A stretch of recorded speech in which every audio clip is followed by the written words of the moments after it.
കേരളത്തിൽ വലിയ രീതിയിലുള്ള ഭരണവിരുദ്ധ വികാരമുണ്ടെന്നായിരുന്നു ഈ കഴിഞ്ഞ ഉപതെരഞ്ഞെടുപ്പിനെ നേരിടുമ്പോൾ UDF പറഞ്ഞു പ്രചരിപ്പിച്ചത്.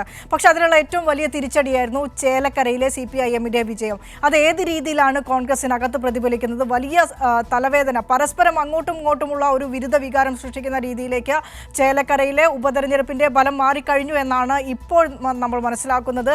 നിർഭൻ ചക്രവർത്തിയുണ്ട്. നിർഭൻ, വിനിഷ, സർക്കാരിനെതിരെ ഭരണവിരുദ്ധ വികാരമുണ്ടായിരുന്നു എന്നാണ് VD സതീശനും പ്രതിപക്ഷവും തുടർച്ചയായി പറഞ്ഞുകൊണ്ടിരുന്നത്. പക്ഷേ ചേലക്കരയിലെ വലിയ തരത്തിലുള്ള LDFന്റെ വിജയത്തോടുകൂടി പ്രതിപക്ഷ നേതാവ് VD സതീശൻ പറഞ്ഞിരുന്ന വാദം പൊളിയുന്നു എന്നതാണ് ഏറ്റവും പ്രധാനപ്പെട്ട കാര്യം.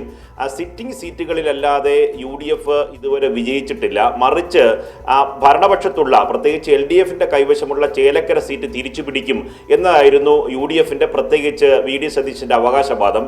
അത് പൂർണ്ണമായി പൊളിയുന്നതാണ്. സിറ്റിംഗ് സീറ്റുകളിൽ UDF അവർക്ക് സ്വാധീനമുള്ള സീറ്റുകൾ ജയിക്കുന്നു. അത് പുതുപ്പള്ളിയാകട്ടെ, ഒപ്പം തന്നെ തൃക്കാക്കരയാകട്ടെ, അവസാനം പാലക്കാട് തുടർച്ചയായി അവർ വിജയിക്കുന്ന സീറ്റായിരുന്നു. അവിടെ അവർ വിജയിച്ചു. പക്ഷേ ചേലക്കര സംബന്ധിച്ചിടത്തോളം കഴിഞ്ഞ പാർലമെന്റ് തെരഞ്ഞെടുപ്പിൽ 5000 ഭൂരിപക്ഷം ഉണ്ടായിരുന്നത് 10000 കടന്ന് 12000 ഭൂരിപക്ഷത്തിലാണ് LDFന്റെ സ്ഥാനാർത്ഥി UR പ്രദീപ് വിജയിച്ചത്. അത് മാത്രമല്ല UDF ഭരിക്കുന്ന പഞ്ചായത്തുകളിൽ പോലും LDF സ്ഥാനാർത്ഥി UR പ്രദീപ് ലീഡ് ചെയ്യുകയും ചെയ്തു.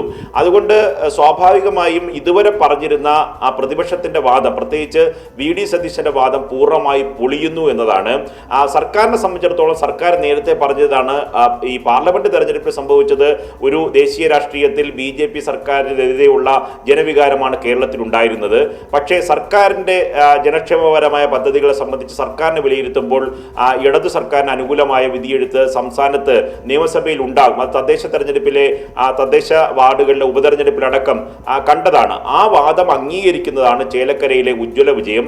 പാർലമെന്റ് തെരഞ്ഞെടുപ്പിലെ തിരിച്ചടിയിൽ നിന്ന് LDF ശക്തമായി തിരിച്ചു വരുന്നു എന്നതാണ് UR പ്രദീപിന്റെ ഭൂരിപക്ഷമായി LDF ഉയർത്തിക്കാട്ടുന്നത്. അതുകൊണ്ട് തന്നെ VD സതീശന്റെ ഈ സിറ്റിംഗ് സീറ്റുകളുടെ വിജയം മാത്രമായി ഒതുങ്ങുകയും UDFന് സ്വാധീനമുള്ള സ്ഥലങ്ങളിൽ മാത്രം ഒതുങ്ങുകയും LDFന്റെ ജനസ്വാധീനം ഒട്ടും കുറഞ്ഞിട്ടില്ല എന്ന് തെളിയിക്കുന്നതാണ്. ഒപ്പം തന്നെ വലിയൊരു വിവാദം ഉടലെടുത്തിട്ടുള്ളത് ചേലക്കരയിലെ പ്രവർത്തന രംഗത്ത് വലിയ വീഴ്ച പറ്റിയിട്ടുണ്ട് എന്ന് AICCയുടെ കേരളത്തിന്റെ ചുമതലയുള്ള ജനറൽ സെക്രട്ടറി ആയിട്ടുള്ള മോഹൻ ഈ കാര്യത്തിൽ പരസ്യമായ അഭിപ്രായം ഒരു ദേശീയ ദിനപത്രത്തിൽ പറഞ്ഞിട്ടുണ്ട്. അദ്ദേഹം വലിയ വിമർശനമാണ് പങ്കുവച്ചിട്ടുള്ളത്. അത് VD സതീശനെതിരെയുള്ള ഒരു ഒളിയമ്പ് കൂടിയാണ്. കാരണം രണ്ടാം നിര നേതാക്കൾ ചേലക്കരയിൽ ഉണ്ടായിരുന്നില്ല.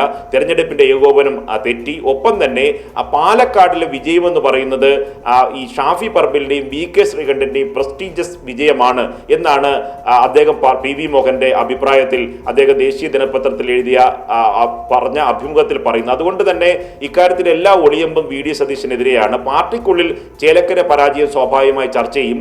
K മുരളീധരൻ അടക്കം ഇക്കാര്യത്തിൽ പരസ്യ നിലപാട് സ്വീകരിച്ചിട്ടുണ്ട്. ഒപ്പം തന്നെ ഇതുവരെയുള്ള തെരഞ്ഞെടുപ്പുകളിലൊക്കെ തന്നെ VD സതീശൻ ഉയർത്തിക്കൊണ്ടുവന്ന സർക്കാർ വിരുദ്ധ വികാരം എന്ന വാദം പൊളിയുകയാണ്. വിനിഷ.